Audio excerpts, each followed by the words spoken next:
महाराष्ट्र के एक शांत गांव में अराव अध्ययन करता है। एकमात्र प्रकाश उसकी खिड़की से सुनसान आंगन में फैल रहा है। रात अराव के घर को ढक लेती है। शांति उसके सामने पन्नों पर ध्यान केंद्रित करती है। मग्न अराव अपनी किताब में खोया हुआ है। उसे आसपास की शांति का एहसास नहीं है। एक सूक्ष्म लबद्ध टिक टिक टिक शांति को भंग करता है। एक अशांत घुसपैठ अरव के चेहरे पर उलझन झलकती है, क्योंकि वह रुक जाता है आवाज के स्रोत की तलाश में।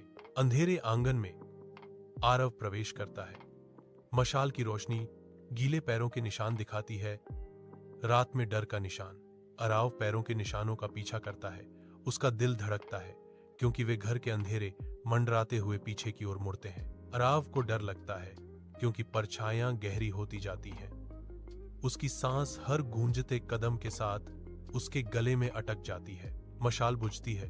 उसकी रोशनी उसके संकल्प की तरह डगमगाती है, नाचते हुए छाया डालती है जो उसके डर को बढ़ाती है। एक अचानक ठंडी अंधेरी रात अराव को निगल जाती है, क्योंकि मशाल बुझ जाती है, जिससे वह अपने आतंक के साथ अकेला रह जाता है। पूर्ण अंधकार। अराव अपनी सांसों की आवाज के साथ अकेला है। चुप्पी उसके डर को बढ़ा रही है। पूरी अंधेरी रात पिछवाड़े को ढक लेती है। सन्नाटा केवल आरव की फटी हुई सांसों से टूटता है। अराव जम जाता है।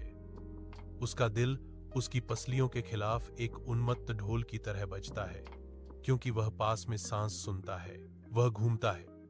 उसकी आंखें अंधेरे को भेदने की कोशिश कर रही हैं। एक मौन छाया दूरी में मंडरा रही है। घबराहट उसे जकड़ लेती है और अराव घर की ओर भागता है। अदृश्य से एक हताश उड़ान। वह दरवाजा पटकता है, रात में गूंजती हुई आवाज के साथ, क्योंकि वह पीछे छिपे आतंक को बाहर बंद कर देता है। रात के 1 बजे घर सो रहा है।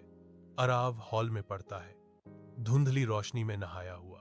टैप टैप एक रहस्यमय आवाज गूंजती है, चुप्पी तोड़ती है। अराव जम जाता है। वह मुड़ता है, आंखें बेचैनी से खुली हुई, स्रोत के लिए छाया की तलाश करता है। थप्पत पाना दूर चला जाता है। रसोई से इशारा करता है। डर अराव को जकड़ लेता है। अराव हाथ में मशाल लिए भारी अंधेरे में दिल धड़कते हुए रसोई की ओर रेंगता है। रसोई का दरवाजा थोड़ा खुला है, जो शांत घर में एक निमंत्रण और चेतावनी है। एक धुंधली सांस, परिचित और ठंडी, दरवाजे के पीछे से फुसफुसाती है। अराव को जगह पर जमा देती है।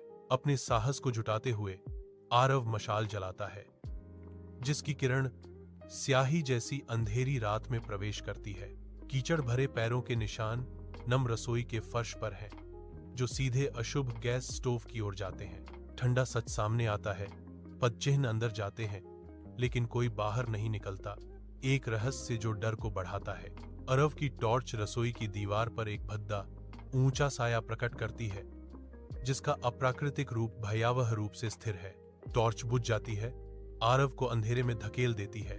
चुप्पी केवल एक अशुभ बूंद और सांस लेने की आवाज से टूटती है। घबराहट बढ़ती है, क्योंकि अराव को घुटन भरे अंधेरे में सीधे उसके सामने मंडरा रही एक अदृश्य उपस्थिति का एहसास होता है। अचानक बाहर भयंकर भौंकना शुरू हो जाता है। सांस रुक जाती है और राक्षसी छाया गायब हो जाती है।